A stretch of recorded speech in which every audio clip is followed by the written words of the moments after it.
Waalaikumsalam warahmatullahi wabarakatuh. Sedikit saja. Gus Wakid dan semua peserta, Prof. Henry dan semuanya, saya ingin sedikit saja mungkin yang kita perlukan dari apa yang disampaikan oleh Gus Wakid, Prof. Henry dan juga Pak Abdullah itu tadi adalah ketahanan diri, saya kira Gus Wakid. Ketahanan diri untuk tidak larut ikut-ikut membuat hoax dan juga tidak terlalu percaya. Saya lalu kemudian teringat itu bahwa kita berislam itu kan ketika syahadat itu kan kita bertekad itu untuk mengikuti Rasulullah. Yang kita ikuti adalah sifat-sifatnya, sifat Rasulullah. Ialah sidik, ya, benar, amanah, tabligh dan patonah. Manakala kita mampu untuk memakai sifat-sifat itu, insya Allah apapun yang terjadi itu saya kira kita bisa selamat. Kenapa saya mengatakan harus ketahanan diri untuk juga tidak ikut-ikut hoax itu, membuat dan menyebarkan berita bohong, karena memang pada diri kita ini ada dua potensi sebetulnya itu. Ada potensi baik dan juga ada potensi tidak baik. Ada iman dan juga ada kafir itu di dalam diri kita. Walaupun kita seringkali kalau menyebut iman itu sepertinya kita yang beriman. Kalau kafir, seolah-olah yang kafir itu adalah orang lain. Yang hoax itu orang lain. Padahal sebetulnya hoax ini juga bisa kita lakukan itu kan oleh diri kita sendiri. Karena itulah maka ketahanan untuk tidak membuat dan juga tidak melakukan itu perlu sekali sebetulnya itu harus. Lalu kemudian juga kehati-hatian seperti yang disampaikan oleh Gus Wakid dan oleh Prof. Henry, macam-macam yang begitu dahsyat tadi, maka kehati-hatian menjadi sangat penting. Maka pada malam hari ini saya mengingatkan kalau dari sisi tinjauan religius, agama itu, bagaimana agar kita ini tidak saja mengenal sifat Rasul, tetapi juga menggunakan sifat itu. Pertanyaannya adalah gimana caranya? Maka kalau saya berulang kali katakan ya kita mesti satu hal yang untuk mempertahankan diri itu tidak ada lain kecuali menjalin komunikasi yang intens antara ruhani kita dengan Allah dan Rasul. Insya Allah pada zaman apapun itu, kalau kita selalu dekat dengan Allah dan Rasul, maka akan kuat. Sebab persoalan hoax ini kan karena teknologi modern saja, seperti yang katakan oleh Prof. Henry tadi, ada sejak zaman Nabi Adam gitu kan. Ada sejak Nabi Adam yang manusia itu hanya 2 orang aja sudah ada hoax yang dikatakan bahwa itu adalah karena kesalahan iblis. Kalau saya bukan saja kesalahan iblis, tapi juga iblis itu sebetulnya sudah ada pada diri kita masing-masing gitu kan. Yuwaswisu fi sudurinas minal jinnati wan nas, ya, yang ada pada diri kita ini sebetulnya di sini juga ada iblis, ada setannya. Nah, karena itulah maka memang hidup di dunia ini menjadi sangat berat sekali kalau kita mencari keselamatan di dunia dan di akhirat.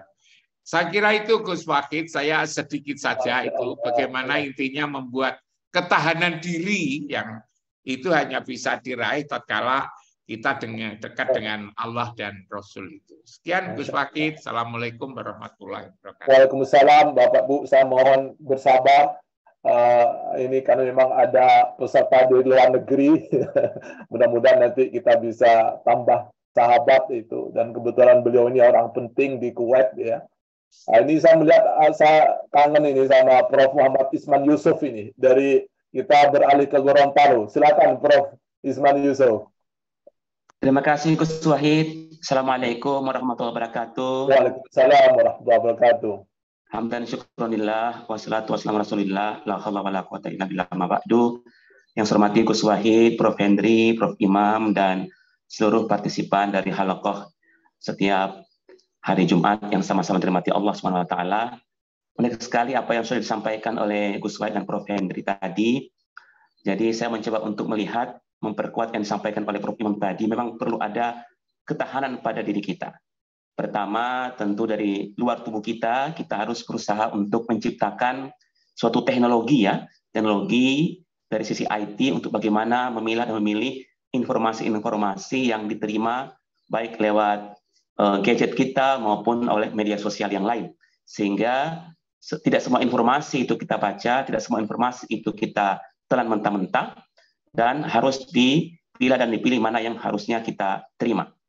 Yang kedua adalah bagaimana kita memperkuat ketahanan tubuh kita.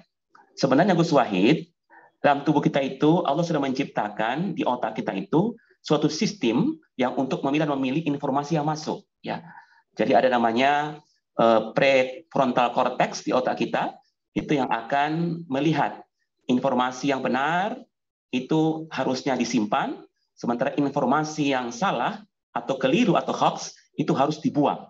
Harus diseleksi. Nah, pada orang yang suka menerima informasi hoax, maka ada kecenderungan, ada perubahan pada sirkuit otaknya. Jadi sirkuit otaknya akan berubah. Jadi orang yang selalu menerima informasi hoax itu, lama-kelamaan informasi yang tersimpan di otaknya adalah informasi-informasi yang keliru atau informasi-informasi yang bohong. Itu lama-lama akan membentuk otaknya menjadi otak pembohong. Makanya orang-orang yang sudah terlanjur selalu menerima informasi hoax, itu akhirnya otaknya menjadi otak pembohong. Karena informasi yang hoax itu langsung tersimpan dalam memori otaknya. Itu tersimpan dalam alam bawah sadarnya, sehingga lama-kelamaan dia tidak lagi tahu ini benar atau salah, ini keliru atau tidak. Sehingga karena itu sudah tersimpan di sistem bawah sadarnya, serta-merta dia akan langsung meneruskan atau men-share informasi-informasi tersebut tanpa melihat apakah ini benar atau salah. Karena sistem di otaknya sudah menjadi sistem kebohongan. Sehingga tidak bisa lagi membedakan apakah ini salah atau benar, ini dusta atau bukan. Gitu. Ini pernah ada penelitian Gus Wahid, ada penelitian di Amerika Serikat melihat bagaimana fenomena hoax itu mempengaruhi otak kita. Itu dibagi dua kelompok, ada kelompok orang yang suka menulis hoax dan ada kelompok yang tidak pernah membaca hoax. Itu dilihat otaknya dengan menggunakan sebuah alat yang namanya MRI. Ternyata dia diberikan 3 perlakuan. Pertama, mereka tidak tahu tentang berita bohong. Kemudian yang kedua, diberikan mereka berita tentang kebohongan satu. Yang kedua, diberikan berita kebohongan yang kedua. Ya. Pada saat diberikan berita yang bukan bohong, itu ternyata sama antara yang kelompok yang suka membuat hoax dengan yang tidak suka hoax. Ya. Begitu diberikan berita yang kedua, berita yang hoax, ternyata pada orang yang suka menulis hoax, itu ternyata langsung dia men-share.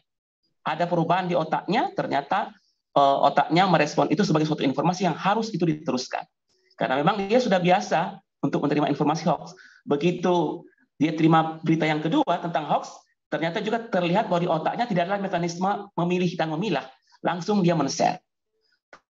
Pada mereka yang tidak pernah membaca hoax, itu ternyata ada mekanisme dalam tubuhnya yang berusaha untuk menyeleksi. Dan itu kelihatan dari hasil CT scan-nya itu, MRI-nya itu, ternyata otaknya ada sedikit penolakan jika menerima informasi yang terkait dengan kebohongan.